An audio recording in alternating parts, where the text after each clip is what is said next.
NT Ramarao గారి కుమారుడిగా 3 సార్లు శాసనసభ్యుడిగా స్వయాన ముఖ్యమంత్రి చంద్రబాబు గారికి బావుమరిదిగా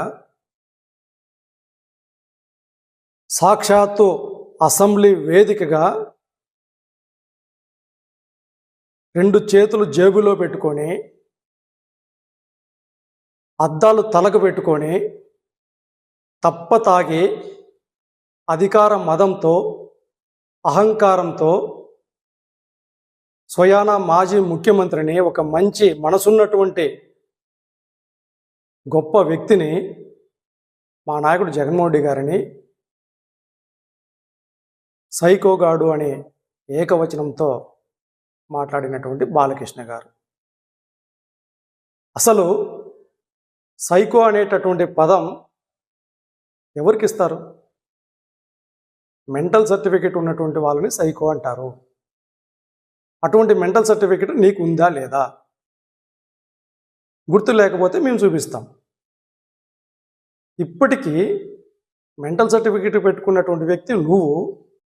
గతంలో కూడా తాత వయసులో ఉన్నటువంటి నువ్వు సభ్యత సంస్కారం వదిలిపెట్టి సినిమా ఫంక్షన్లో పవిత్రమైనటువంటి ఆడవారి గురించి, ఆడది కనబడితే ముద్దైనా పెట్టాలి లేదా కడుపైనా చేయాలని దౌర్భాగ్యమైనటువంటి మాటలు మాట్లాడినటువంటి వ్యక్తి నువ్వు.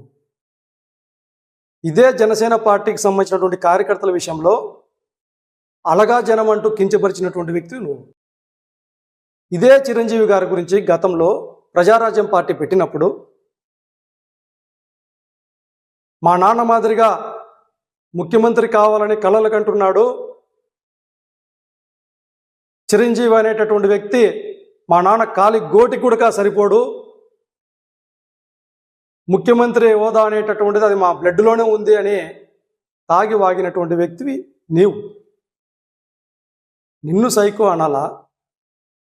లేకపోతే ఒక మంచి వ్యక్తిని ఎవరు కనపడినా అన్న అక్క అని పిలుచుకుంటూ ప్రేమ ఆత్మీయతను చూపించుకుంటూ ఈ రాష్ట్రంలో ఉన్నటువంటి అన్ని వర్గాల వారికి అండగా ఉన్నటువంటి జగన్మోహన్ రెడ్డి గారు, స్వయంగా జగన్మోహన్ రెడ్డి గారు మానవతావాది. అటువంటి గొప్ప వ్యక్తి గురించి ఇంత నీచంగా మాట్లాడతావా?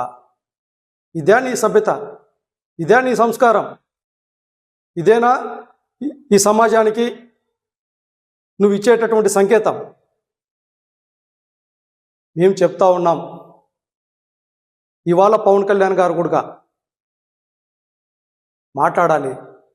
ప్రశ్నిస్తా అని చెప్పి గత ఎన్నికల్లో ఊగిపోతూ ఆవేశంతో జీపుల పైన ఎక్కి లారీలు ఎక్కి మా అన్నయ్యకి అవమానం జరిగిందని చెప్పి ఎన్నికలు ఓట్లను దండుకొని ఉప ముఖ్యమంత్రమైనటువంటి పవన్ కళ్యాణ్ గారు ఇవాళ ఏం సమాధానం చెప్తావు? స్వయంగా మీ అన్నే కదా నిన్న ఒక ప్రకటన విడుదల చేసింది. జగన్మోహన్ రెడ్డి గారు ముఖ్యమంత్రిగా ఉన్నప్పుడు సాదరంగా ఆహ్వానించి శాలువాతో సత్కరించి సినీ పెద్దలందరినీ గౌరవించి మా సినిమాలకు సంబంధించినటువంటి రేట్లను పెంచుకునేదానికి అవకాశం కల్పించి ఇంకా ఎన్నో సమస్యలు పరిష్కరించినటువంటి వ్యక్తి జగన్మోహన్ రెడ్డి గారు అని చెప్పి స్వయంగా చెప్పి మీ అన్నే కదా చెప్పిండేది. కాస్త లేటుగా అయినా చెప్పాడు కదా. అది కూడా చెప్పిన దానికి కారణం ఏంటో మీ అన్నను ఏకవచనంతో కించపరిచినాడు కాబట్టి మీ అన్న ఇవాళ అయినా బయటకు వచ్చాడు. మరి ఇవాళ మాట్లాడాల్సినటువంటి వ్యక్తివి నువ్వే కదా. అంటే ఎన్నికల్లో లబ్ధి కోసం, నీ రాజకీయ లబ్ధి కోసం మీ అన్నయ్యను వాడుకుంటున్నావు, జనసేన పార్టీ నాయకులను వాడుకుంటున్నావు, కార్యకర్తలను వాడుకుంటున్నావు. అంటే ఎవరిని కించపరిచినా పర్లేదు, ఏం జరిగినా పర్లేదు, నీకు ప్యాకేజీ కావాలి, రాజకీయ లబ్ధి కావాలి. మేము చెప్తా ఉన్నాం, ఒక గొప్ప వ్యక్తి గురించి ఇలాంటి మాటలు మాట్లాడితే సహించేదే లేదు అని చెప్తా ఉన్నాం.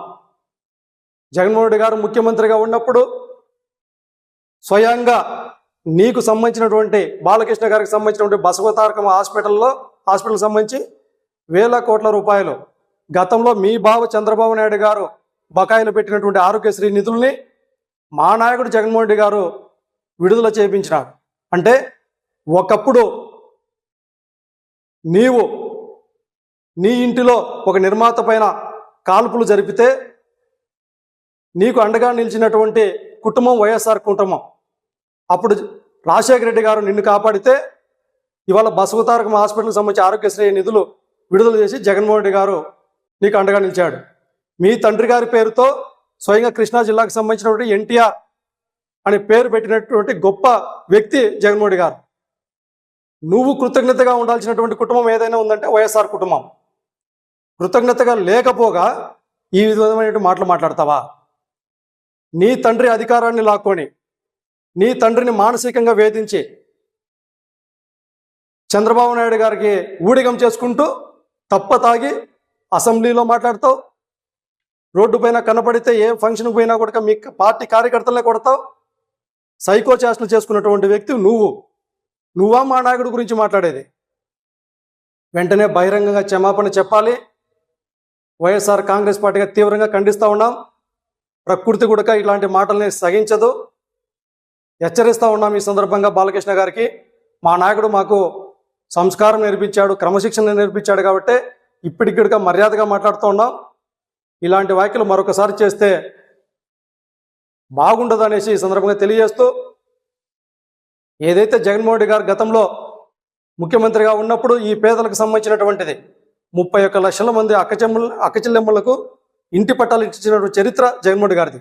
4 ఫిషింగ్ హార్బర్లు, 17 మెడికల్ కాలేజీలు, 10 పోర్టులు, అదేవిధంగా 10,000కు పైగా సచివాలయాలు, 15,000కు పైగా రైతు భరోసా కేంద్రాలు, లక్షలాది ఉద్యోగాలు కల్పించి అండగా నిలిచినటువంటి గొప్ప వ్యక్తి గురించి ఈ విధమైనటువంటి మాటలు మాట్లాడతావా?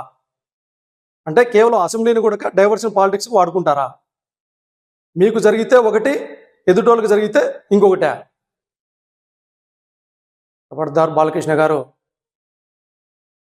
అధికారం దర్పంతో వాగిన ప్రతి ఒక్కరు కూడా కాలగర్భంలో కలిసిపోయినటువంటి చరిత్ర చెప్తా ఉంది. ఇలాంటి మాటలు మాట్లాడితే చరిత్ర కూడా క్షమించదనేసి ఈ సందర్భంగా గట్టిగా చెప్తా ఉన్నాం.